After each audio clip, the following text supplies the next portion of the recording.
Thank you, everybody.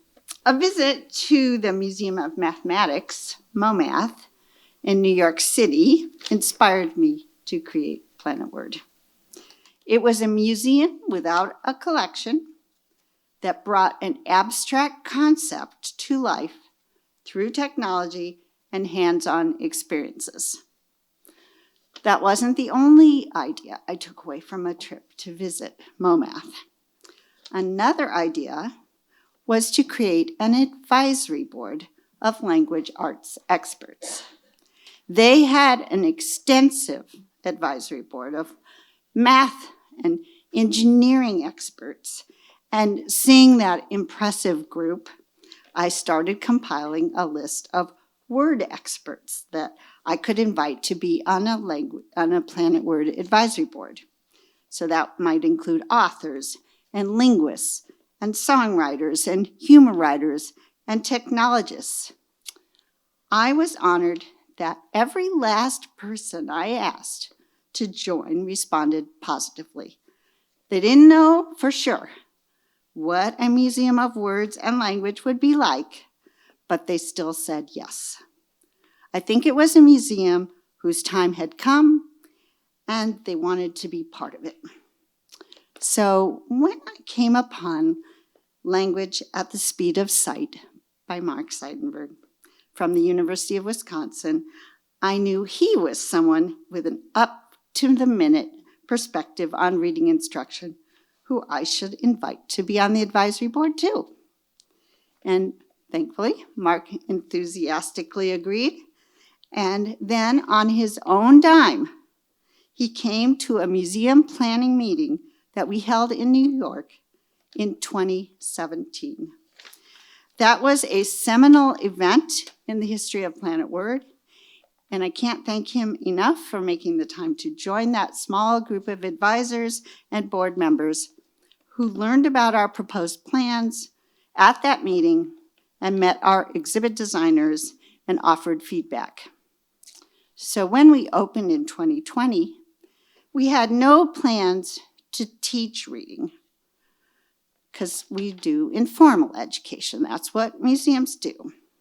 But we always thought that Planet Word should serve as a convener and a disseminator of best practices.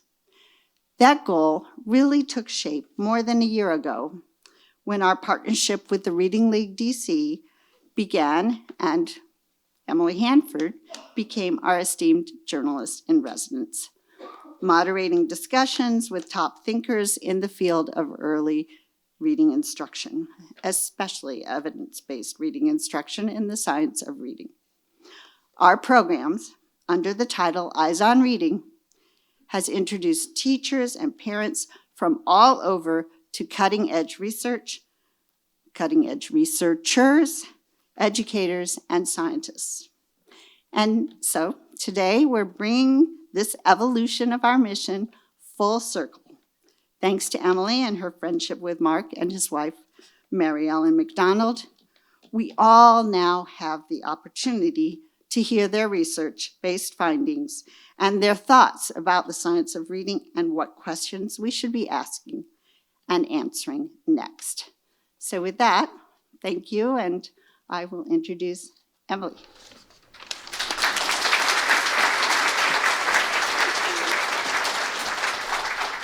Good morning.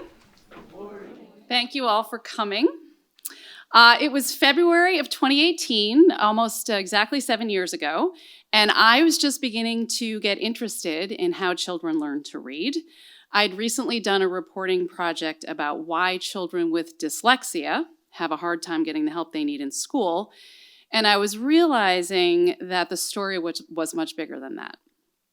I was learning about this body of research, commonly referred to as the science of reading, and I read a book called Language at the Speed of Sight, which you just heard Anne refer to. Language at the Speed of Sight, How We Read, Why So Many Can't, and What Can Be Done About It.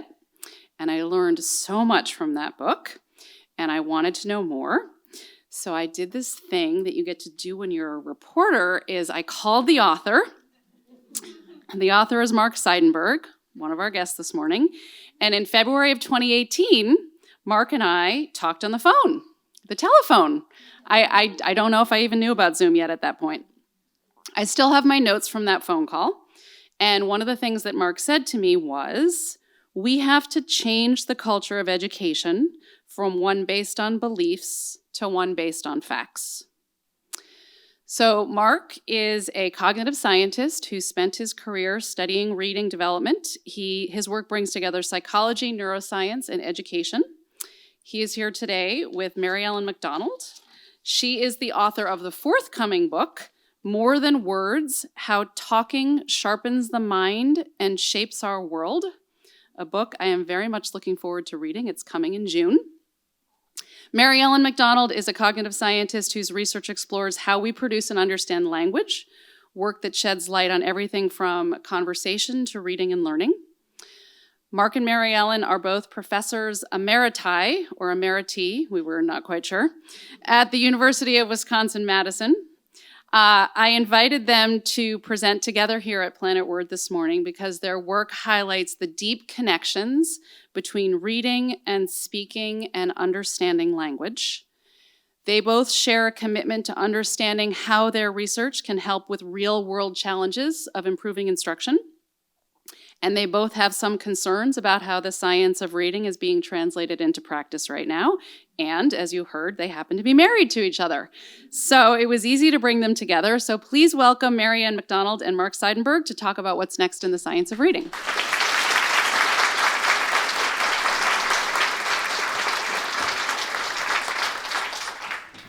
Well, thank you. Thank you, Anne, for creating this incredible space that we're all sharing on a nice Saturday morning. And thank you, Emily, for your work and for that nice introduction. And I also want to thank the audience for being here and sharing this part of my retirement.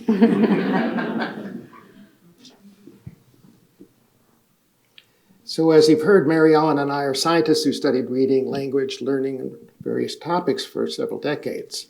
And we're focused today on the science of reading. Actually, in the world of education, it refers to an educational program that tries to incorporate the kind of research that people like us do. We want to do three things in this talk. One is to describe the science of reading and how it came to be and what it currently involves. A second is to offer some suggestions for how it could be recalibrated a bit, because we think that's important to helping the approach to succeed. And the third is to draw attention to an essential but neglected aspect of reading that can also productively become the focus of reading instruction. How did the science of reading happen? There were concerns for many years, dating back to the 80s, about certainly reading achievement in the US, also teacher education, what they were being told about how well they were being prepared for the job of teaching kids to read. There was certainly in education a lot of resistance to the concept of dyslexia, where it was treated as kind of suspect and at best an excuse for poor instruction or kids who didn't try or parents who didn't have books in the home, not as a real condition that might interfere with reading. There was a lot of resistance to change when researchers would raise these concerns. One is it would come from the schools of education. In my book, I talked about how there's a long history of separation between what happens in these schools of education and what happens in other parts of campus where people study things like language and reading and learning. So it's been very hard to get the schools of education on board. There's also the influence of curriculum authorities and publishers. It's a huge industry. And because most teachers aren't really taught how to teach reading as part of their pre-service training, they are highly dependent on what they learn from the curricula that are bought to be used in the classroom. So most teachers are learning how to teach reading from these products. And there aren't many scientists who write them. The science of reading movement grew out of these kinds of concerns. And it then got spurred by a few other events. One was my book, which really kind of nailed this disconnect. Another was Emily's documentaries, which just brought these issues to such a wider audience. It was astonishing and hugely important. It's also ironic that it was audio documentaries that brought the story about reading and dyslexia to a broad audience. It's very interesting. There were also developments on the dyslexia side, essentially, or organizations like Decoding Dyslexia, dissatisfied parents of dyslexics organized in order to try to get more response to the needs of their kids. And there are many other organizations and publications and people who contributed to this. So Emily, here's the thing. We were really successful in creating demand for change. Since 2020, more than 40 states have passed science of reading legislation, mandating the use of the approach, mandating the adoption of curricula that are consistent with it, and mandating that teachers go back to school for professional development courses in order to get up to speed on this stuff. This has been a national movement to improve literacy, which is an amazing thing. It's great.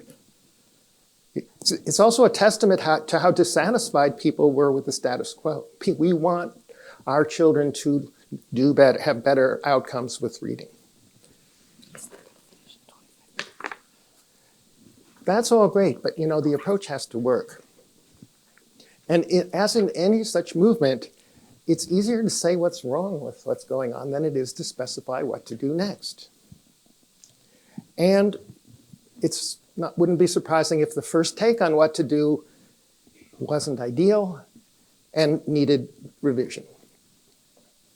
So, we think people can be proud of the progress that's been made, but the job is not over until the literacy outcomes actually improve, especially among individuals from groups that are at high risk for failure, for poor outcomes. Typically, lower income individuals from minority groups, some minority groups, individuals who aren't native speakers of English, certain groups that are at high risk for poor outcomes. So, creating the science of reading approach. In my book, I made the rather obvious suggestion that reading instruction could be more effective if it was based on what's been learned about reading, language, learning, from basic research, of which there is a lot. This is a base, other people have said this, of course. Many people like this idea. It is called the science of reading approach. And the question is, okay, how do we do this? How do we get this science into the educational system? Having effectively undermined, criticized, pointed out that the standard practices that were being used were based on some wonky assumptions about reading and learning and other things, teachers wanted to know, okay, what do we do next? And that's the rub. Teachers heard that there were problems with the approaches that they were using and wanted to know what to do instead with their class of kids that was going to arrive in September. So what were they supposed to do?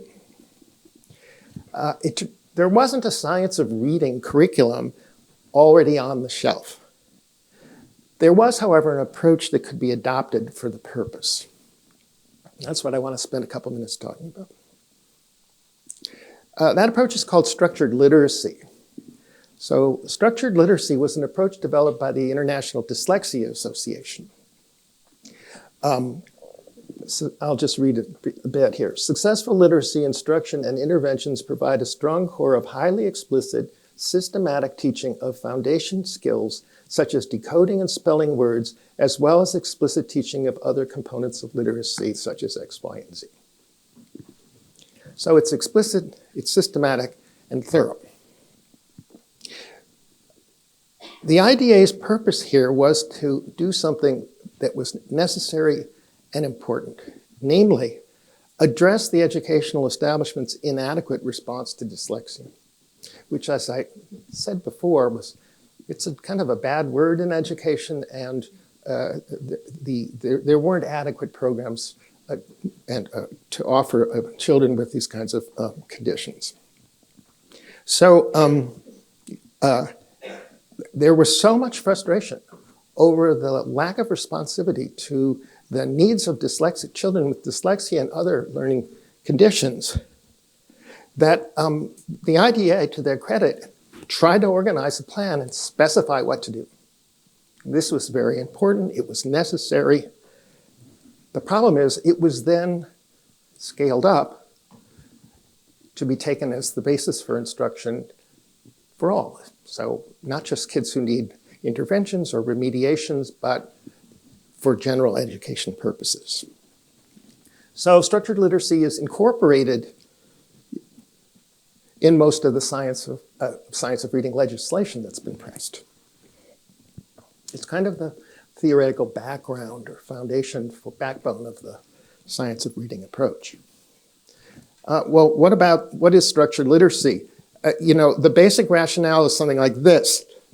Scientists have identified the components of reading. Therefore, children will be able to read if they're taught these components broken down into teachable pieces. It's true. Scientists have identified components of reading and things that people know when they're skilled readers.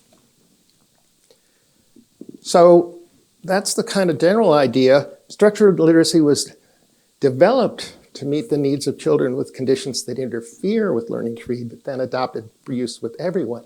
What was that about? Here's the reasoning. Everyone needs to learn the same things in order to read, and that is basically true. So there's a reading system. There aren't a lot of different solutions to the problem of how we read. The systems get tuned differently depending on how much experience you have and what kind of instruction you have and what language you speak and other things. There's basically one system. So everyone needs to learn the same things in order to learn to read. Maybe people learn differently, but they need to learn the same things. Typically, developing children might not need all the instruction that was being specified in structured literacy. But this is an important point. People said, well, that's okay because it's not going to be harmful if the kid gets extra instruction on these things or if they get extra opportunities to practice what they know. So there wasn't indeed a sense that, there wasn't much danger of too much of a good thing. So if it's good for dyslexics, it's going to be good for everyone. Structured literacy did some important things. Clearly, it addressed this need about having a program for dealing with dyslexic kids. That the schools weren't providing. It also, if you take it as the basis for general education, it addressed the neglect of basic skills in previous approaches, whole language, balanced literacy, and so on. So it addressed the main thing that was missing from the previous approaches. It also seems sort of guaranteed to succeed as long as teachers stick to the program. So when I was a kid, I took piano lessons. And at some point, I heard someone play a complicated Chopin piece. Many more notes than I could play. And I remember at the time thinking, I can learn to play that piece if I just add one note a day, which didn't turn out to work.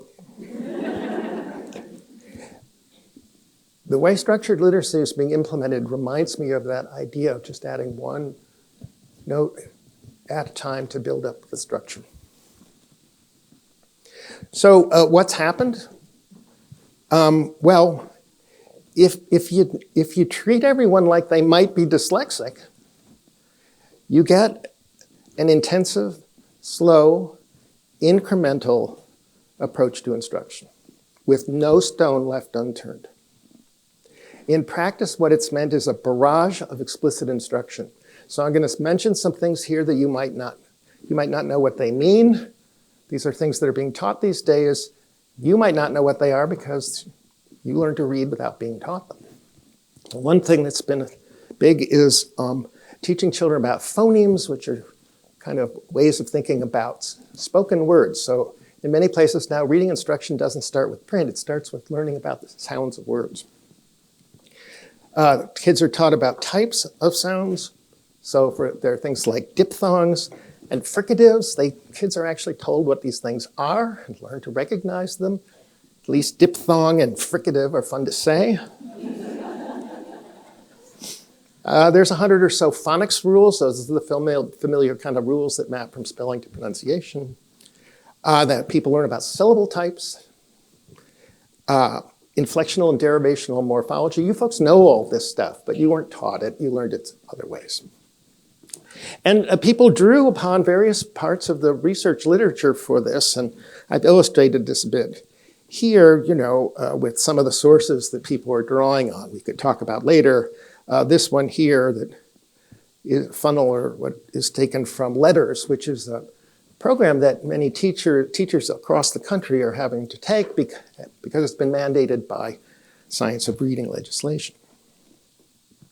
So what happens is teachers learn about the components of reading, these kinds of things I've listed. And then the idea is, well, if you teach it, they're going to learn to read because this is the good stuff. It's a lot. It's a lot. I bet you can go through this museum and say, wow, this museum shows there's a lot to learn when you know about words and can use them to communicate. Now imagine trying to teach all that stuff in a limited amount of time. Okay, so I would say the science of reading has an overteaching problem. Is all this explicit instruction necessary?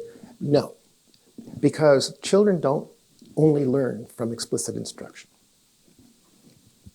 Moreover, the opportunity costs of doing all this instruction are huge. Instruction time in schools is limited. Teachers have enormous demands on their time. They got a lot of things to cover, not just in reading, but in other topics and skills and socializing kids and other things. Overteaching the components of reading eats into time for other learning activities such as reading itself. So I want to be clear here. Some explicit instruction is needed to help beginning readers get off the ground. There's no question.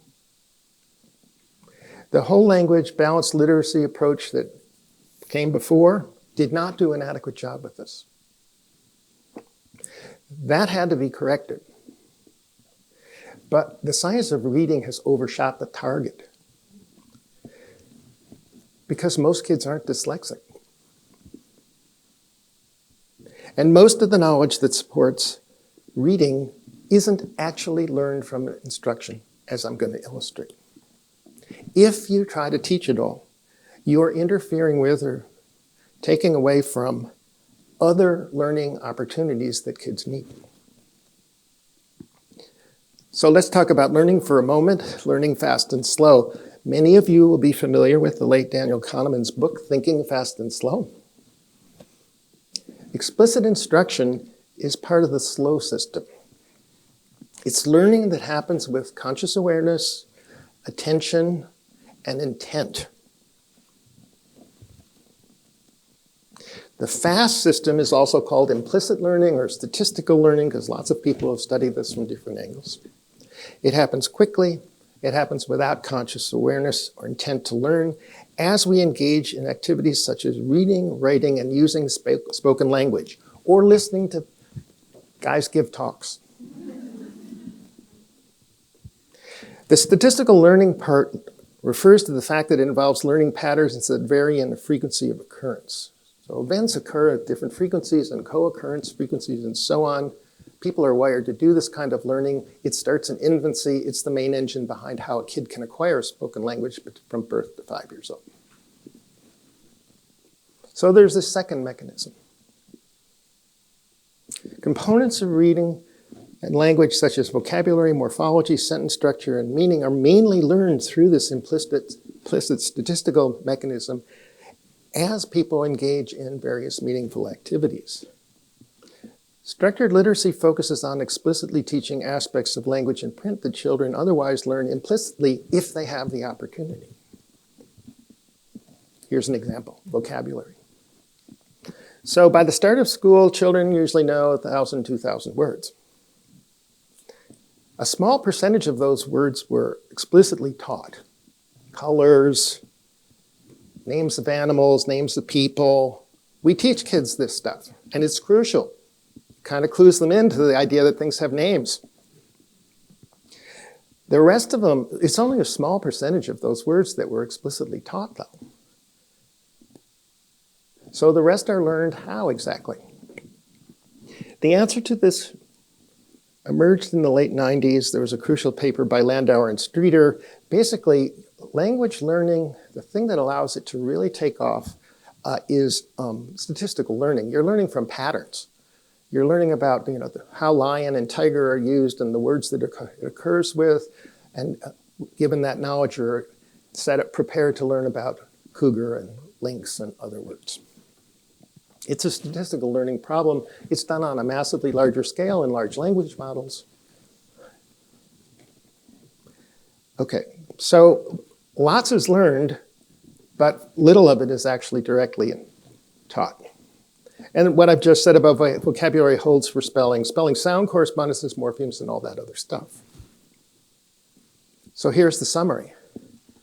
The science of reading is committed to explicit instruction as a way to ensure that everyone succeeds. No children left behind. It isn't realistic, it creates unnecessary hoops, and it takes time away from other learning opportunities, including various kinds of reading itself. Is the approach effective? We don't know. We don't know. Is it efficient? Definitely not. And as I've suggested, the opportunity costs are huge. I should say here, what I'm saying is not a critique of teachers. It is, however, a critique of what teachers are being taught to teach. Well, what can we do about this? Dial it back. So there's a need to not start over, not go back to where we were, but recalibrate what we're doing. So you want to recalibrate the settings on explicit and implicit sources of knowledge. And in fact, I can say pretty specifically what the function of explicit instruction is. It's to set up the implicit stuff, which allows the kid to learn from many, many other kinds of activities. So you're trying to set up this more powerful statistical learning process that doesn't depend on a teacher. Among the activities kids learn from is reading itself, but what I'm saying here isn't just, send the kid off to the library with a book. There's a variety of active writing and reading activities that can be conducted with assessment and feedback that are the source of important knowledge that supports skilled reading. The second thing that can be done is to recalibrate the goal of instruction. It's to help the kid crack the code, not teaching the whole code itself. So the idea that kids somewhere around first grade or so need to have cracked the code, how written English works, is a very old idea in psycholinguistics. The idea is there's a light bulb that goes on after the kid has learned enough basic facts through explicit instruction and guidance to understand, there are parts here, they combine, they recombine, and so on. That was a traditional notion, but it's been replaced with the idea of actually teaching the code so that nobody gets left behind. That's costly. It's not necessary. Just because something can be taught doesn't mean it should be. So I would say the goal of a reading instruction isn't to get the child to the 5th grade reading level. The goal of reading instruction is to get the child to escape velocity, the point where they can learn from activities that will take them to the 5th grade reading level and beyond. Escape velocity.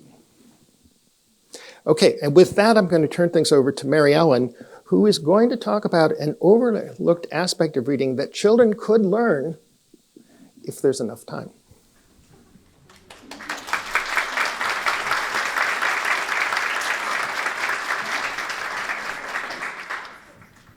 Hi there. Coughing. So It's a little weird to have this joint talk. Fun to have two perspectives here, but I think it's a little weird. So let me tell you where we're going to go next. So what we just heard from Mark is about basic skills and how it's being taught and potential opportunity costs. And that is, it's over-teaching of basic skills could be squeezing out time for other things. And the obvious other thing is comprehension. And in the child reading world, comprehension often means comprehension of whole passages. That is, and the kinds of questions that educators, researchers might ask about comprehension in young readers are things like, can this young reader make the correct inferences about what is going on in this whole passage? I want to tell you about something that is intermediate between that whole passage level and the basic skills that Mark has been talking about. And that area is called sentence comprehension, and like its name, it refers to comprehension of individual sentences, or maybe a couple of sentences in a paragraph. And the kind of question that people ask about sentence comprehension is whether the child or the reader, the adult, anyone, can understand the meaning of this sentence. Like, can they figure out who did what to whom in that sentence? That sounds obvious. Of course they could figure it out. But this research, which is quite extensive in adults, but not so much in children, shows that there's actually lots of cognitive, mental processes working really hard, even for adult fluent readers, to figure out things like who's doing what to whom in individual sentences. And we might imagine for young readers who are just beginning to read, those processes might be really hard too. And in fact, if somebody can't figure out who's doing what to whom in individual sentences, they're going to have trouble with the inferences later on. So the first goal I have in talking here is to introduce this intermediate level of sentence comprehension and how to think about that, because I think it's really understudied in children. And I think it's one of the places, given the title of our talk about where the science of reading is going, I think more attention to this level is one of the places where the science of reading needs to go next. And a second goal is to talk about the fact of this expansion of basic skills instruction and what it is squeezing out. And so I'm going to talk about the kinds of things the child needs to do to comprehend sentences and how the basic skill over-teaching kind of situation may be squeezing that out. Okay, so what is this thing, sentence comprehension, and its related concept of book language? Well, sentence comprehension studies how readers figure out the meanings of sentences, like I said, and behind the scenes, it's not obvious, but even fluent readers are piecing together as the sentence is being read what the most likely interpretation of the sentence is, and they get these unconscious decisions, and I'll give you an illustration in just a minute, really pretty much at every single word. I'm going to illustrate those decisions with an example that's probably familiar to many parents and kids and educators. This is the book Dinosaurs Before Dark, book number 1 in the Magic Treehouse series.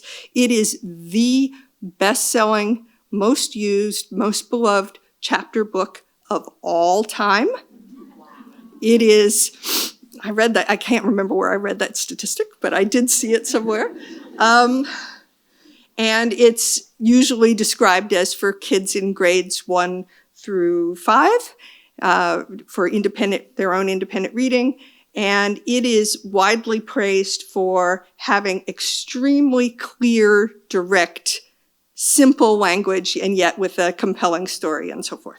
So I'm going to give you a couple of sentences from chapter 1 and kind of illustrate the largely unconscious, but maybe conscious for a struggling reader, but by the time an adult is reading, largely unconscious mental decisions that are being made in order to understand this very direct language at the level of an elementary chapter book. Okay, so here's how this sentence starts, the first one here. Jack, well, at this point in the book, the child has learned about who Jack is, and so this is pretty straightforward. And then we get to left. Well, left can mean two things. It's the opposite of right, left-handed kind of thing, and then it's also departing, leaving something. So which is it? Unconsciously, readers have to sort that out. Well, in this case, it's probably that Jack is going somewhere. So, okay, Jack left. Wait, Jack left the. Oh, he's left something, like he left a glass on the counter or he, whatever. So what's he left? He's left the road. Well, that's not quite like leaving a glass on the counter. It's like, oh, he's moving away from the road. Okay, that's what this is going on. And, oh, he's left something else. He's left the road and, headed. Oh, so he's not leaving the road. It's two verbs, He's leaving and he's heading. Is he heading a soccer ball? Or is he going somewhere? Well, plausibly, unconsciously mental calculations here, plausibly he's leaving something and he's heading somewhere else. Yeah, it turns out to be right, into the woods. Okay, so now we got what Jack going somewhere, understanding who's doing what to whom and what he's doing. In this case, Jack is leaving behind the road, going into the woods. Got it. Next sentence. The trees. Okay. These are probably the trees in the woods. Got to make that connection. And that's probably pretty easy to do, but it is a mental calculation that they need to do. What are the trees doing in the woods? Are they waving or what are they? No. The trees were. Okay, they're not doing something. They're being described. They got to be tall or dark or something like that. They're lit with. Imagine the 8-year-old thinking about this. They're lit with. Are the trees on fire? Is Jack gonna, is this lit with? What are they lit with? They're lit with a match? What's going on? Okay, lit with okay, maybe they really are being lit with a match. But no, they're lit with a golden late afternoon light. And that's, in this very direct text, is a bit of a departure. It's something maybe a kid never has encountered before. The light is lighting up the trees in a golden late afternoon kind of way. Okay, so that's just a snapshot of the kinds of mental processes that we know that readers do. And kids, while there's not vast amounts of research on kids doing this, I think we can be quite confident that kids are doing kid-level versions of this as they are reading. And that is a crucial part that will get them to what many people talk about. If you ever draw inferences later, you've got to get all this done first. So, how do readers sort out all of these possibilities? And the answer is, or an answer is, an important answer is, there we go, important answer is that they play the odds. What do I mean by that? They are always leaning toward the most likely interpretation of the words and the word sequences given what they know and what the current context is. So most likely, left means that Jack is going somewhere and not talking about left-handed. Most likely, he's not heading a soccer ball, he's moving into the woods, and so on, at every turn all the way through. Now, to play the odds, you gotta know the odds, namely the way language works and the way books work. And this comes from reading experience. Not so much explicit instruction. You can't instruct people about whether in a particular text its heading is going to be more likely to mean going into the woods, and every single of the millions of odds that a person will be encountering as a reader through their lives. So the odds come from this thing that is called book language, which is the vocabulary, the sentence structures, the situations that are characteristic of books and other kinds of texts. Now, the thing about these odds is that they're not the same odds as in speech. So the odds for book language, the way books work, and the way the language of books work, are different from the odds in speech that kids are familiar with. And they have to be learned separately. So let me spend just a couple of quick minutes explaining why the odds of speech and the odds of books are so different, and therefore why they have to be learned separately. So, typical speech to children has a classic quality. It comes usually from people who know each other. The people who are talking to each other have enormous shared prior knowledge. They know about the kid and their siblings and their pets and all of that stuff. And really crucially, it usually happens with this thing called joint attention. And you can see the illustration in the bottom picture right here. Everybody is looking at and thinking about and talking about the same thing. So they're both looking at a board game there. And of course, you have joint attention also in the classroom where the teacher and the kids are hopefully all focused on the same thing. Yeah.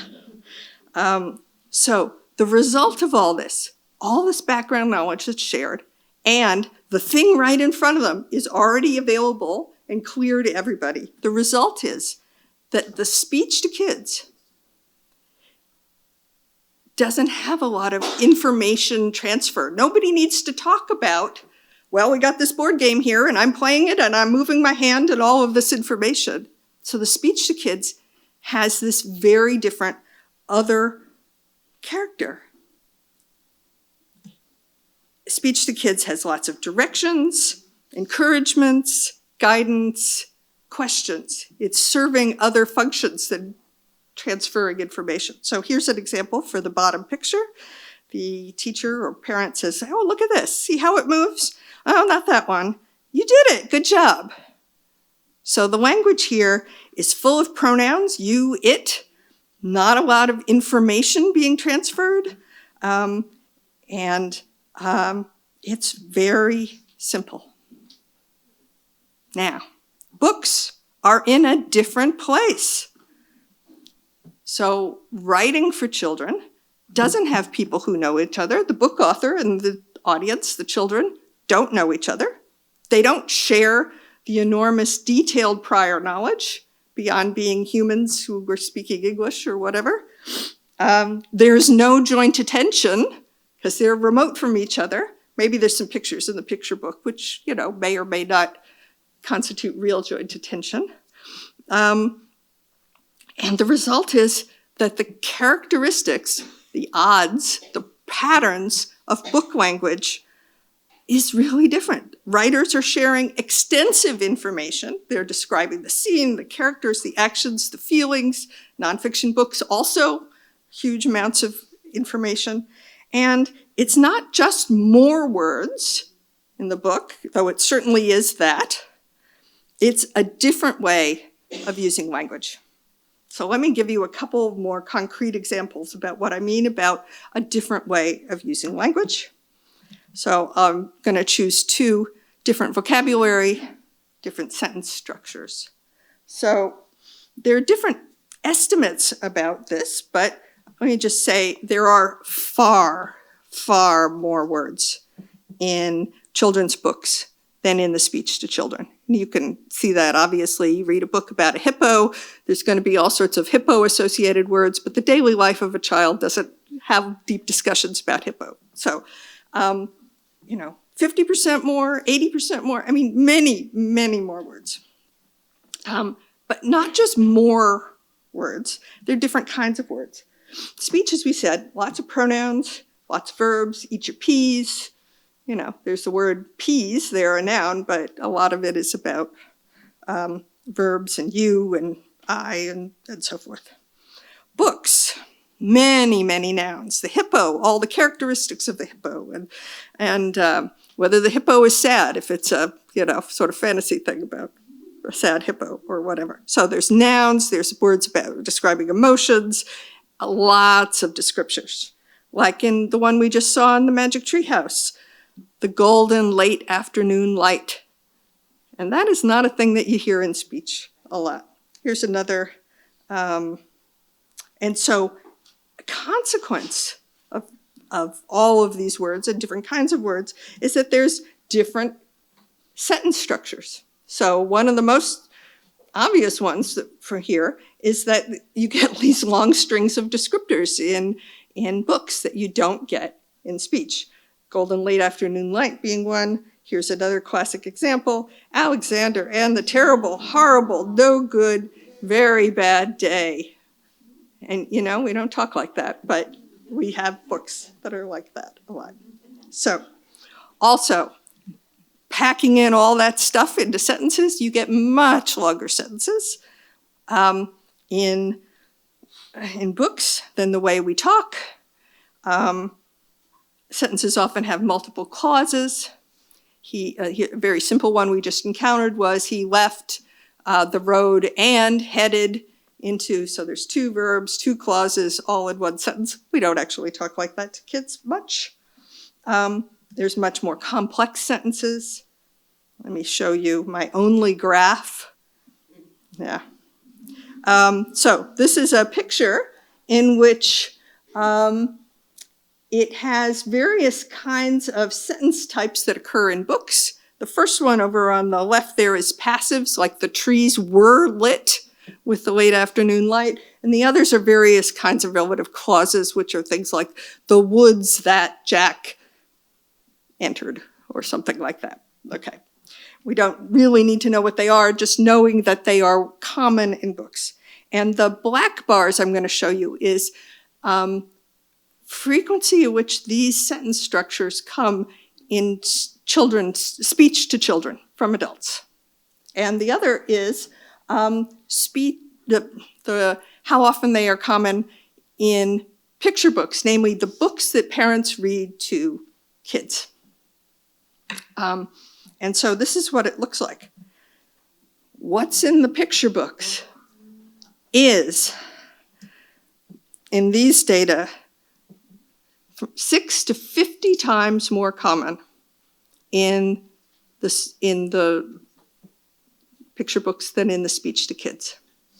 Kids could go a week and never hear some of these structures and yet encounter them 4 times in a book that somebody is reading to them.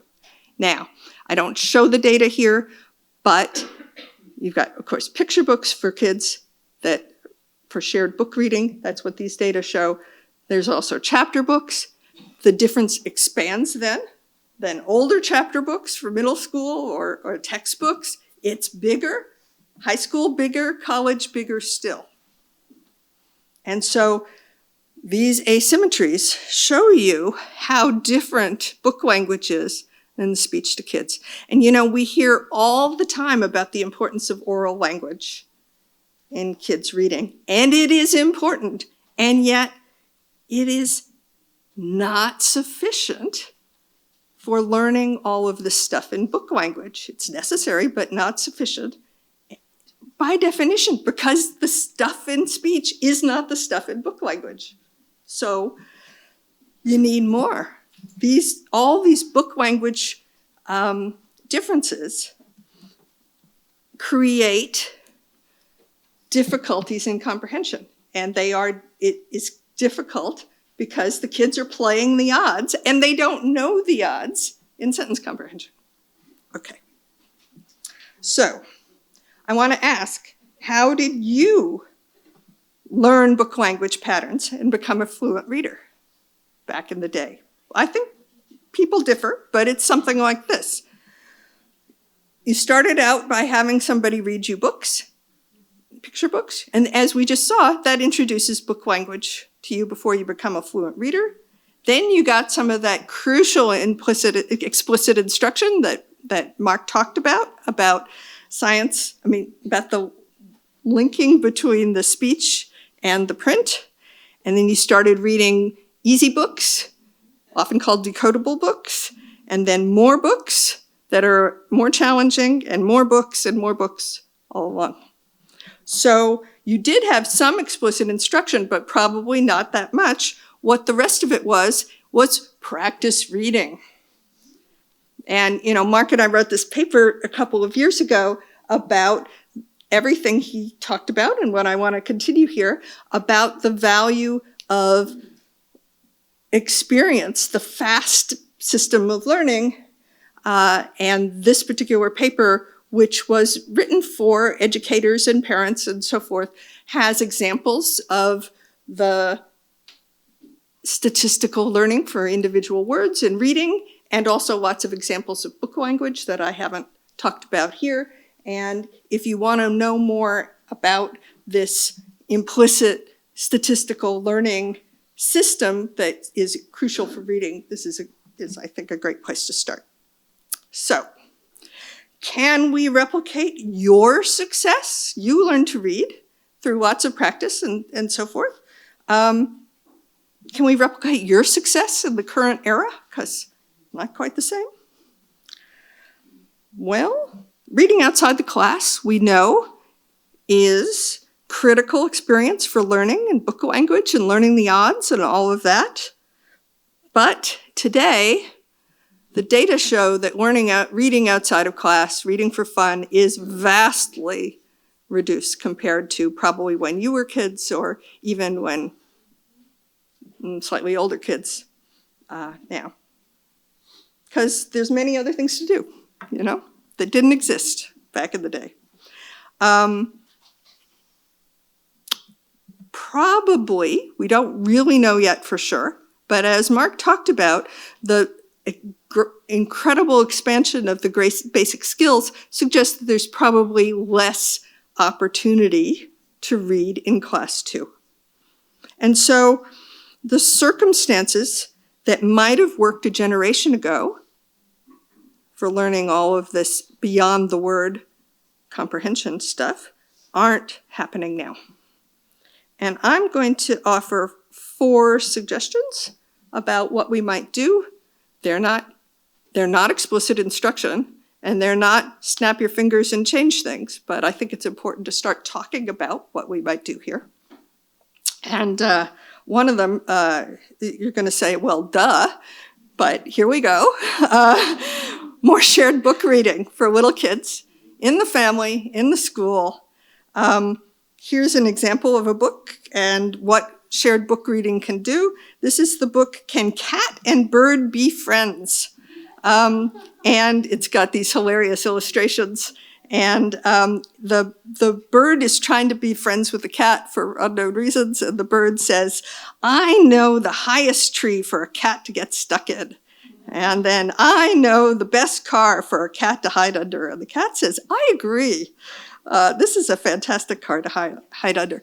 These are highly complex sentences, not the way actual birds or actual humans talk. And they're a great example of learning about book language. It's just such a beautiful learning opportunity because there's this near repetition over and over again. And the meaning is supported by the pictures. So you've got this rather desirable difficulty here, quite complex sentences supported by the pictures and possibly the adult who is talking about it. So book language is really boosted by reading to little kids. However, alas, the latest data I've seen is that in every income group since 2016, reading to kids is declining. And need to do something about that. I don't have the magic wand to make that change, but I think awareness has to be part of the first step there. Another obvious suggestion is more reading practice in school. And the slow path of basic skills instruction, we don't quite know yet, but likely does interfere with reading time. There's also, when kids start to read, a lot of focus on what's called decodable text, about decoding individual words. So they're reading little books, but the real focus of the reading is on helping them to decode. That is not a bad thing. Let me give you an example of a decodable text. This is the book Mac the Cat from Reading Universe. And you can see the sentences are Cal had a cat, Mac was the cat, Mac had a bad mat, the mat had a sag, and it goes on for 6 or 7 more sentences like this. Now, it gives the child real practice reading the individual words. What it is not doing is giving the child any exposure to the book language statistics that they're going to need to know. So I'm not saying decodable texts are bad.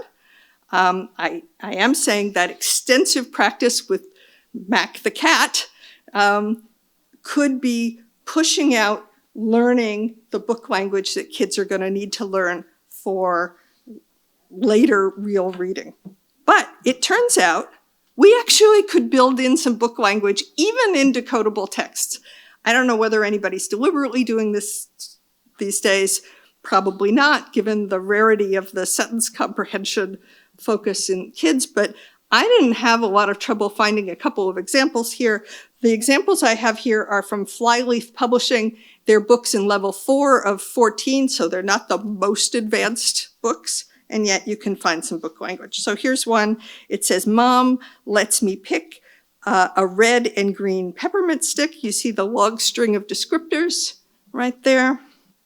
And here's another one. Max, that's the dog in this book, can be a big hill for Fred's trucks to go on. There's a relative clause. It's actually kind of a complicated notion of Max being a hill, and that's book language. So we could be thinking about what the early readers are doing, not only for decoding, but also for this essential book language exposure as well. Audiobooks. Obviously, audiobooks don't help with decoding, but my story here is that, at least in some educational situations, this extra emphasis on decoding is squeezing out other things. And the audiobook could be a source of the other thing because they're books, they have book language. It's not a substitute for learning to decode, obviously. It's not a substitute for reading connected text, obviously. But it is a route to building in more of this information that kids are going to need. And finally, the fourth example, another one that's a little bit not so obvious, is watch documentaries. Because narrated documentaries are exactly the quality of book language. The narration is separate from the audience. It's remote. It's full of descriptors. It's the same qualities as book language. Now, it's funny to say show more media to a child. And I'm not actually saying show more media, but I'm thinking when you do show media, consider this particular case that is beneficial. So this little screenshot here is from a 2-minute clip of a BBC documentary, and they focus on the tigers for 2 minutes, and there's about 90 seconds of speech and in the narration, and it is so rich with book language. There's 6 sentences in that 90 seconds. They're the characteristics of book language that I told you. There's a very rich vocabulary. The sentence structure is complex. It builds world knowledge about tigers, obviously, but also about other things. It's a focused moment. It's engaging. All these baby tigers staggering around and the mom licking them and making them fall over and all of that stuff. And it's all supported by this engaging video. So it's this opportunity to build in more knowledge about book language. So the recommendations are maybe replace some child media that's not as stimulating, challenging possibly, with family-friendly narrated documentaries. And more generally, consider increasing the complexity of language in media that kids consume at home and school, where complexity means sentence structure, vocabulary, and other things. So what I've done here is try to tell you a little bit about one place where I think the science of reading is going or needs to go, which was this focus on sentence comprehension, where a lot of it is known about adults, but really understudied in children, and how comprehension crucially involves playing these odds. And learning the odds takes work and is really essential for comprehension. And that you have to learn it from the books. You can't learn it from speech. And the educational system must allow for that experience. And so I also have final thoughts from Mark, so we don't have to do another thing here. But we haven't, and me too, final thoughts from me. We haven't covered everything here today, obviously. There are lots of issues of the effects of poverty, language delay, kids speaking different languages. There's so many things that are important to think about in reading, and we've talked about one part of it. But what we have done is identify some key points where the science of reading, we think, can be made better. Beginners need sufficient learning opportunities, events that allow adding to knowledge, print, sound, vocabulary, book language, and so on. This requires enabling them to learn by doing. It's not that explicit instruction isn't important in a particular place, but they need a lot of learning by doing. And as Mark said, cracking the code, giving them the explicit instruction that lets them learn to understand the code should be an important milestone and a focus of explicit instruction. But the motto here should be get in, get it done, move on, not take as long as necessary to get absolutely every part of it. Taking too long on this on-ramp to reading leads to problems down the road. And really, the science of reading is a golden opportunity to improve literacy, so let's not screw it up. So, I didn't say that. No, you didn't. You said fumble. Fumble. That is a good book language word. Yes, yes. Okay, somewhere in the merging of our two slides, of our two talks, we've lost the end slide that says thank you to all of you, and thank you to Planet Word, and thanks for your attention.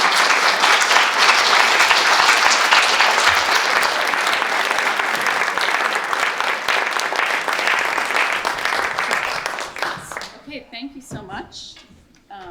Make sure your microphone is on. Yep. Testing 1, 2, 3. It's on. All right, we are going to sit down. I have a ton of questions for you, but I'm just going to ask like one or two because I want to give everyone here time to ask their questions. That was fantastic. Thank you both so much. Let's give them another round of applause.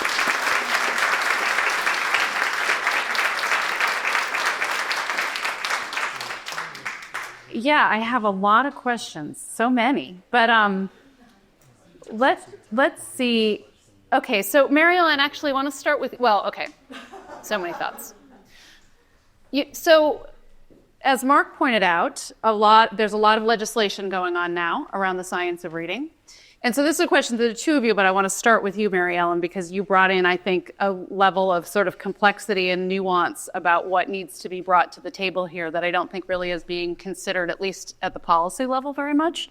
So, like, if you were advising policymakers on key areas where language science should be sort of being included in policy, what should it be, and what would it be? Like, what would you like to see be different in these laws? Am I on? Good. Sticking just to the talk, because let's not expand it forever. I think that this part about the sentences and the real work that children and adults do to understand sentences should be part of the understanding of education policy, because as we've seen, this relentless focus on the important part of basic skills, but the expansion of it, the mission creep maybe, you could say, has these real opportunity costs. And you get situations in which kids can read individual words but can't actually understand. I see a lot of nodding here. There's a lot of terms for this. If you don't know, there's the fourth grade slump, because fourth graders suddenly, while they can read words, can't understand the sentences. There's late identified poor readers, or some variant of those terms, and good decoders but poor comprehenders. So the literature is identifying those. I believe, and I can't prove it, but I think we'll see it soon, that part of it is these kids, some of these kids at least, don't know book language, and that's okay. So I'll stop there. Right. But I think it was also very important, and so this will be a question for you, Mark. I think about this often, all the sort of countervailing forces which you identified of our world, and the competition and the future of the written word and reading, and the fact that not only are kids reading less, but at all income levels, kids are being read to less, and they have all these other choices that aren't about reading. And so I often worry that we could make a lot of great strides in instruction potentially, and that wouldn't be enough to counter the forces around us. Does that keep you up at night too?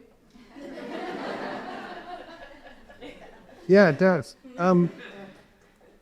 I wanted to add one thing to the previous discussion. You know, in reading, there's basic skills, and people know about that, and then there's comprehension. And there's a lot of difficulty. People think it's hard to teach comprehension. There's all kinds of questions about whether you can teach comprehension, where are the best practices, and so on. And what Maryellen is talking about is an important level of understanding and reading that is teachable, can be learned through various kinds of, experiences with feedback and guidance. And you don't get all bottled up with the problems of what is comprehension, and this whole edifice around, how do we do this whole thing, comprehension. I think it gets us out of that morass by really focusing on something crucial. And it's eminently, portable to a classroom. So I just wanted to emphasize that. We are all in trouble. Literacy is in trouble. We know this. And the one thing we can... The alarm is going off. No, I'm just saying we're all in trouble. We know it's in trouble. And we know it's changing. I recently retired from teaching college students, but my colleagues have lots of information about what's going on in classrooms. So, now when people get text assignments to read that they get online, they can then put it into AI, which will come back with a very good summary of the text, and it kind of obviates having to read the text because you've got all the bullet points there. In fact, I posted something on my website once in which I wrote a paper, and then I put it into one of these programs, and it came back with a great summary. I had to correct some minor thing. It also came back with a little podcast. It sounded like me talking. It was wild. Yeah. So reading is changing. There's no doubt. But the one thing we've got to ensure, I think, all these activities are going to require a certain level of understanding text. And, the one thing we have to ensure that we at least provided the skills to deal with texts of varying complexity. We have to do a better job teaching more kids the problems that we have. These other issues aside, kids still have to be able to read, and we are, the numbers of them who are not are very sad, and of course exacerbated by the pandemic and so on. And, reading outcomes depend on a lot of factors. We know this, but But the one thing we've got to get right is what we do in school, and use the most efficient, effective methods that we can. Use ones that work with children from different backgrounds. This is a huge issue. Some of the materials are fine for some groups, and they don't work for other groups because their backgrounds are different, language or dialect or something like that. So there's lots of things to improve to at least make sure the kids acquire a certain level of reading skill. And I think despite all these other changes that are going on, that level of expertise is still necessary. I hope so. I want to turn to the audience with one question first, which is, I know there are a lot of teachers in the audience today, and I'm curious I think one of the reasons we're in the situation we're in now with the science of reading movement is because teachers weren't able to learn what they could from the scientific discoveries. So we had like a communication problem between teaching and the science. But I'm curious for both of you, you're both really engaged now in trying to think about how this stuff is being applied, how we could apply it better. What are some of the things, so teachers are learning a lot from you and other scientists. What have you learned? Well, I think they are. What are you learning from teachers? I'm really curious what you've learned, if there are things that are different about how you think about this stuff because you've learned something from teachers or about teaching. The most eye-opening things for me, as someone, studied reading for a long time, wrote a book and all this other stuff, and, did research in schools, empirical research in schools for a long time. Visiting schools, actual classrooms, and seeing what teachers do and what the actual environments are like, the challenges they face and how they're coping with them, that was so eye-opening and essential to me. I learned things about what effective teachers do. I learned things about how the science can actually be kind of misinterpreted by well-meaning people. I was in a classroom in a poor neighborhood in Mississippi, and they had the words orthography and phonology on the front of the first room classroom. There's no kid who needs to know what lithography is. But I also learned a huge amount about what effective teachers do. In some classrooms, I saw brilliant teachers who, there's a classroom, there's a bunch of kids, there's a main teacher, there's a secondary assistant teacher, and they have a lesson or focus for the day. They're teaching something in particular, but they're adding in other things in their narration as they're going along. You're maybe trying to teach them about some, reflexive pronoun or something like that. And that's what the main teacher is doing, but the secondary, the assisting teacher is dealing with individual kids who might have questions or adding some narrative that explains things a little bit better and connects it to other stuff. And these two people working together, my God, that was an incredibly impressive kind of thing. If we could only replicate that everywhere. So the other thing, though, is that for decades, all the kind of research that people do was easily dismissed by educators because they say, it's not realistic, you don't really know what goes on in the classrooms. And the reason we don't, classrooms are complicated places where massive numbers of different things are going on at a time. It's not something that you would want a computer model. It's really complicated. But there are ways to connect the kind of research people do to real-world circumstances. And it would be better if there were more scientists who understood the educational issues, for sure. Do you have anything in particular you learned from teachers? Very similar, and in the interest of time, I'll just say what Mark said. Okay. All right, so let's go. Do you have someone who has a question? Raise your hand if you have a question and get the attention of the lady with the mic. Okay.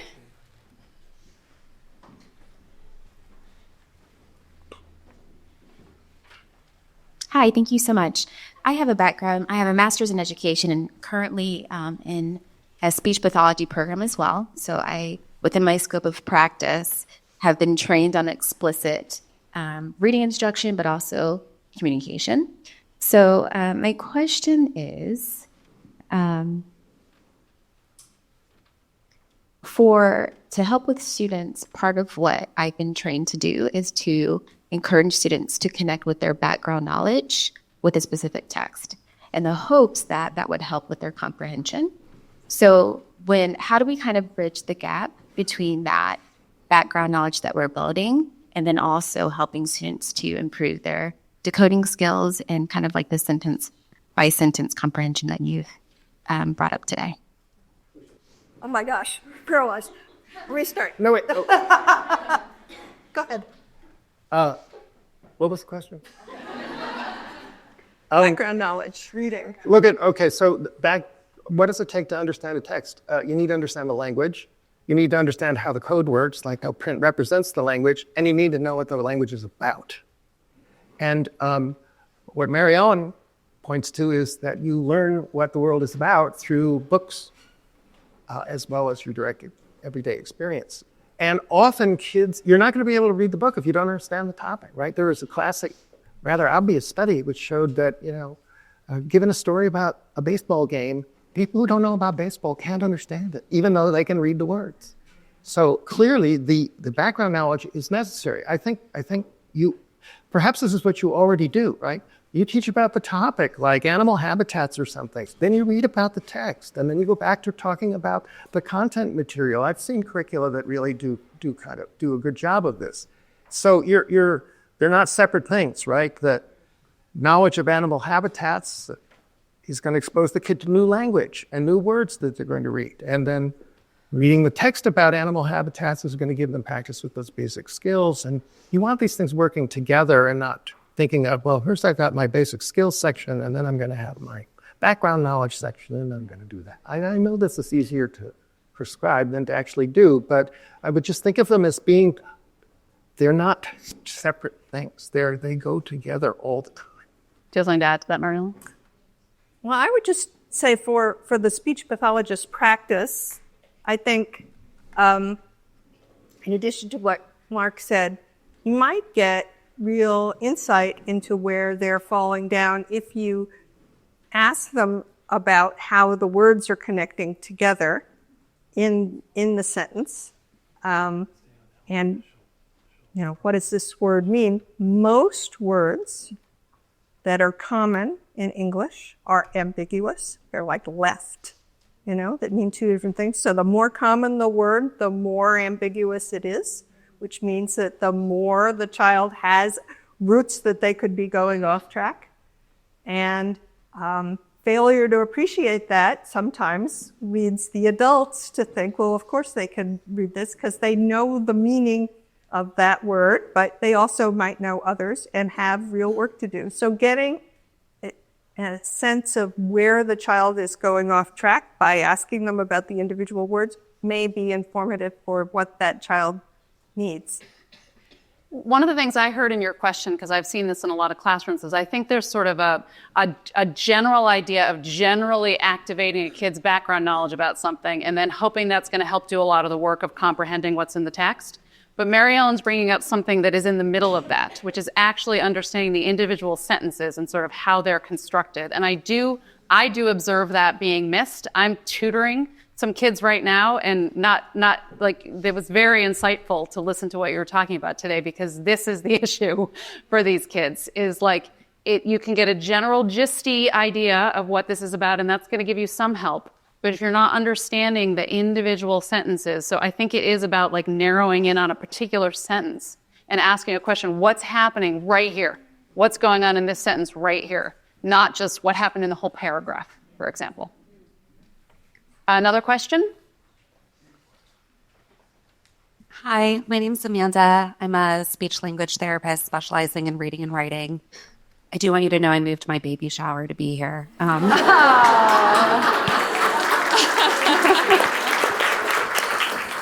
And I have zero regrets. Thank you for everything you shared. I loved hearing both the decoding piece and the language piece as an SLP. Mark, what I heard you share about the overteaching problem in the science of reading, I personally see, in my opinion, with all the time with dyslexics, right? So I have parents call me who their first, second, third, fourth, fifth grader has been organ-gillinghamified for years and still can't read much, and they're still, performing in the below average range on measures and don't like reading. And what I try to articulate is, phonics is great, phonemic awareness is critical, et cetera, kind of like you were saying, the explicit instruction is critical, but we need to push past that. If you're dyslexic, you might never be at 100% mastery for, certain phonics patterns. I guess my question is, do you feel that we're not just over-teaching in the general ed setting, but also when it comes to instruction for dyslexics? Well, dyslexia, as you and most people know, is a complex condition. It is a dimensional condition in which there are various underlying causes that vary in degree and come together to create a huge range of behavioral profiles. So dyslexia is complicated. And so it depends on who the kid is and how affected they are. One of the challenges for dyslexia is, so the idea that, everybody needs to learn the same stuff is basically true if they can. And for some dyslexic kids, the best outcome is going to be achieved by just slowing it down and taking more time on different parts. And for a lot of kids, that's going to be successful, not everyone. And so, this idea of breaking it down and slowing it down and really being thorough, that was actually motivated by the fact that it would be effective, it's likely to be effective for many kids, though not necessarily the best prescription for all. The challenge in dyslexia is to know when to stop, because dyslexics are kids who are not responding as well, benefiting as much from instruction as other kids. They're having difficulty. And one way to first impulse is to say, let's just do the instruction better. That's valid. But there are some kids, brain's a complicated place, and there are some kids for whom more of the same is just not working. Even if it's done extremely effectively by highly trained professionals, there's a point at which you realize they need a workaround. And the challenge is to be able to figure out when to change paths. So, given that you can't assume that everybody's been taught effectively in American schools, the first line of attack for a dyslexic would be the best possible instruction about basic skills. And it's not exactly structured literacy, but it's sort of like that. And try that first. There are going to be some kids for whom that's just more of the same is going to be so frustrating they're going to cry their eyes out. And you'd have to try something else. And those are difficult choices that clinicians like yourself have to make. Did I answer the question? I think we maybe have time for one more question.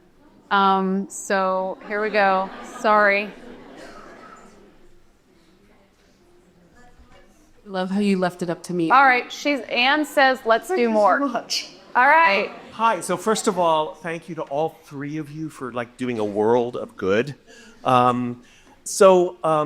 are some things that scientists are comfortable with that most Americans are not. One is the idea that there is no final answer and you have to keep refining what you're doing. Another is that there's complexity, complex interactions of things like what's happening at home actually matters for what's happening in school. I'm not sure which of you this is a question for, but what I'm hearing today is throwing the baby out with the bathwater, pendulum over swinging back in the opposite direction sort of thing. And it seems like what I just said about what people are comfortable and not comfortable with is a real concern for doing something about this. And so in the interaction between science and then the interface to trying to get people to do something as opposed to saying, okay, now we have the solution. We've legislated it, we're done. Other than putting this talk everywhere, what do you do? I have a thought too, but go ahead, Mark. Well, one thing is, as we know, for better and worse, laws can be changed. And what we said at the outcome is science of reading, big breakthrough, not likely that the first stab is going to be the best, and you have to be prepared to revise, and hopefully that can be done. There's the extra burden of having to deal with the legislation. is this such a big stretch? You know, I think teachers, educators were absolutely right to say, okay, now we understand what was wrong, what was going on before, what are we going to do? There wasn't an off-the-shelf answer, and it was really wrong for some of the media coverage, not Emily's. No, seriously, to say, we know how reading is taught, we just haven't been doing it. That wasn't quite right. We know what skilled reading, we know how children learn, we know what reading involves, we know that certain things they have to learn and ways to get there. But a teacher needs to know, what am I doing tomorrow and this week and next month and in my reading hour and a half reading block 5 days a week?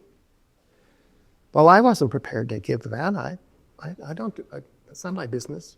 So, and so you had entrepreneurs and people with a vision stepping in to fill the gap. And unfortunately, that could be flawed, what was offered and has now been adopted. You know, there's so much misinformation in the materials I see being used to teach teachers about this stuff. It's because the people who were doing it were volunteers. They're educators who were themselves kind of newbies who were learning about this cognitive science and said, yeah, this is really great, but didn't really have a great grasp.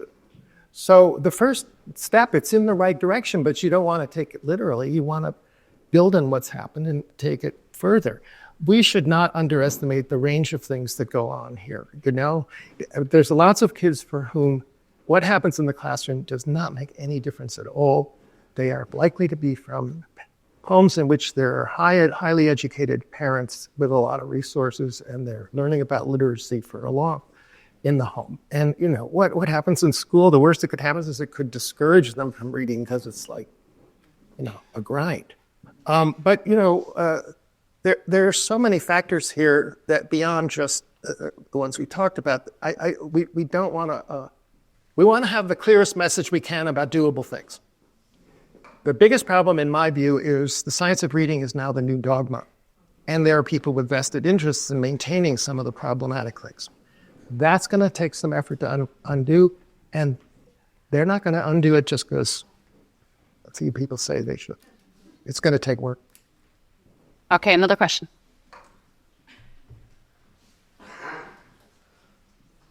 Hi, I work at a school for dyslexia in Maryland, the Legacy School in Sykesville, Maryland. Orton Gillingham, modified. And sometimes when I sub in the middle school in the writing class, a couple of the kids, once they're given the topic, we need, 7 sentences, intro, they'll say, can I go out in the hall and work? Because they're speaking. They're not typing. They're speaking into the computer to compose their paragraph. So my wonder is, do you think in the future technology is going to get us to a point where none of this is going to be necessary? So, well, it's really hard to say, I mean, people are trying to figure this out, and, there's books right now about how AI is going to change everything. There's one out now called the AI Con. Well, no, it's not going to change everything, for example. So experts in each of those fields are suggesting that one aspect of technology has very diametrically opposed predictions there. I would say definitely there are assisted technologies, certainly for people like dyslexics and others who need it. I would say that speaking their writing assignment is a lovely thing for them. It's not necessarily terrible for other kids who are not dyslexic. We see, including in my own work, but by no means only my work, the speaking skills and the reading skills and the writing skills are all related to each other. And people who read more, for example, have better speaking skills, better. That's so. Is the technology going to grow and have more? continue to create challenges and changes and benefits? Yes. Exactly what they're going to be, I don't know. But that particular one, I'd be fine with. And in fact, I bet lots of people are dictating at home for their home essay assignment in middle school, high school too, whatever their diagnoses or lack of diagnoses are. And I think that's good. The thing that concerns me about things like AI is it seems like it almost, we know that learning how to read and write, changes your brain, right? And so it's a process you have to go through, that like learning how to do it.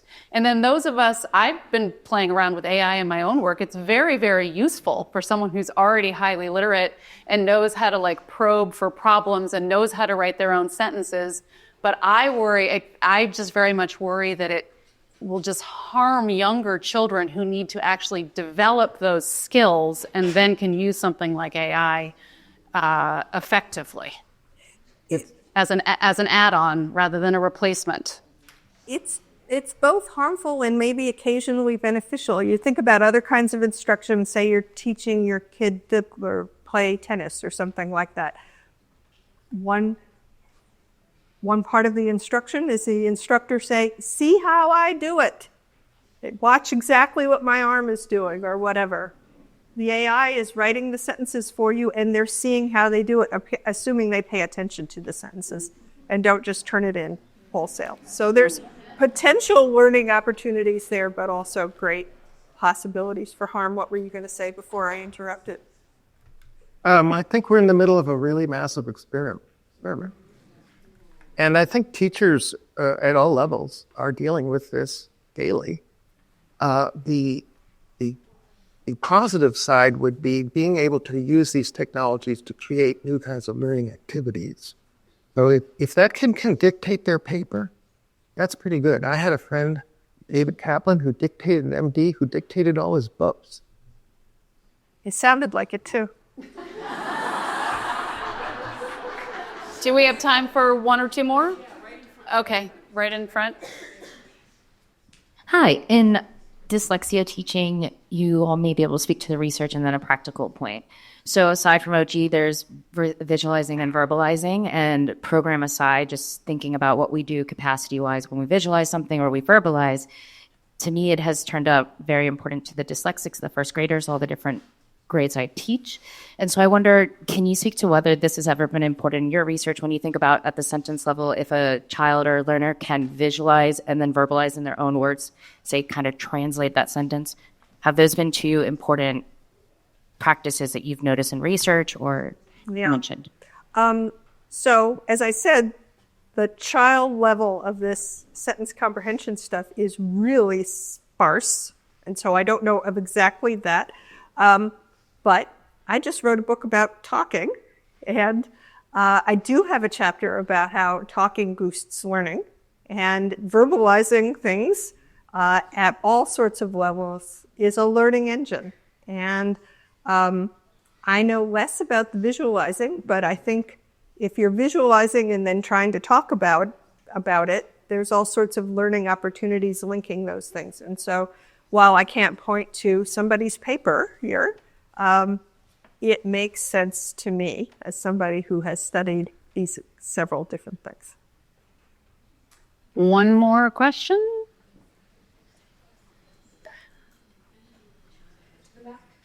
Oh, sorry, front.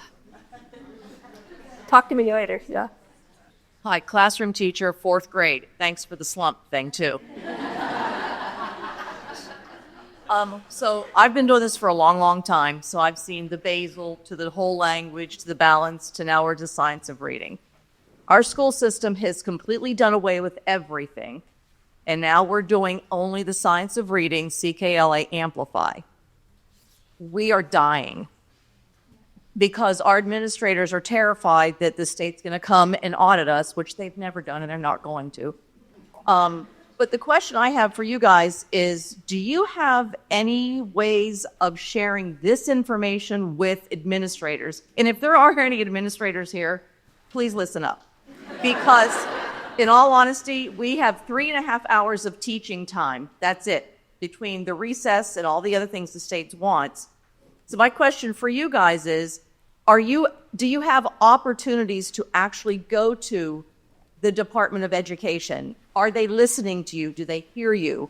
Because they've not only thrown out the babies, they've thrown out the triplets, the quadruplets, and everything, all for the science of reading. But thank you for validating everything. We're sitting here going, yes, yes, yes, yes. Well, just note that this will be on YouTube, so you can send it to your administrators. The answer is no. The answer is no. Our audience is very limiting.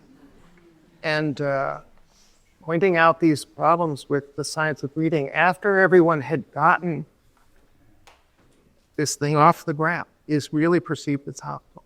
So it is very hard. No, we don't have. I think you've been misled. We're not in charge.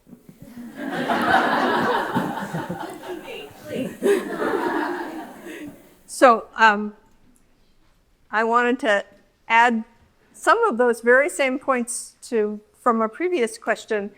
I would, alas, but possibly a possibility of teachers' deep dissatisfaction with all the things they're being asked to do is potentially an agent for change.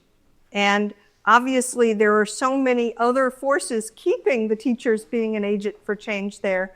But as Mark talked about before, dissatisfaction with the old system was an agent for change. And I would encourage teachers, I know this is easy for me to say, but agitate for why this is such a terrible situation of how much you're asked to teach and the consequences of it. And it will not help you next week in your administration, but it might help 2 years down the road. In some change happens slowly, and I encourage you to be active in suggesting why things are not working out the way yes, that we'd like. Yeah.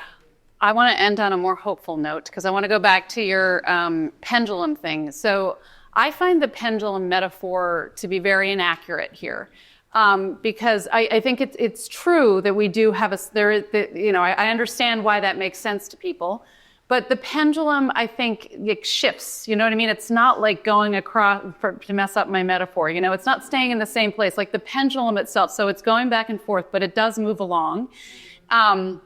So we're not going back and forth between the exact same things we used to go back and forth between. And what makes me hopeful, in spite of what you're talking about, and I know what school system you're talking about, is that, that I do, what I think is truly maybe different this time, say, than other times we've tried to fix this like 25 years ago with Reading First, is that I do think that there's more, generally speaking, more teacher awareness, knowledge, ways to share the information. This is a good thing about social media. Social media has had a lot of negative consequences on all of us, but it's had very positive ones too. And I do think that there's a level of engagement and informed conversation that's coming from the actual classroom teachers and the educators who are doing this that is like super helpful.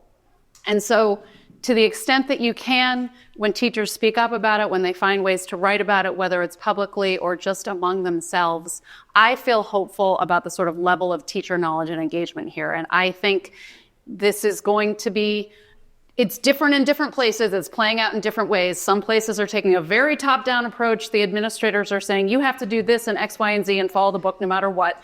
But it's not happening that way everywhere. And we have to find the places where it's happening in a way that's actually helping teachers and ultimately helping improve outcomes for kids. That's the ultimate measure here. I worry that everyone's going to sort of look back a few years from now and be like, that didn't work. And I think the important thing is for people like me to keep my eye on it, for people like them to keep writing about it, and for the teachers and people in this room to keep talking about it too. Like, this is complex stuff, so. Because in the end, this is about children. And there was one child in here. I don't know if there are any other children in the room. We're mostly a room of adults. This is about children. And so I think that's the important thing to keep in mind. This is about the kids, not about us. So thank you all for coming today.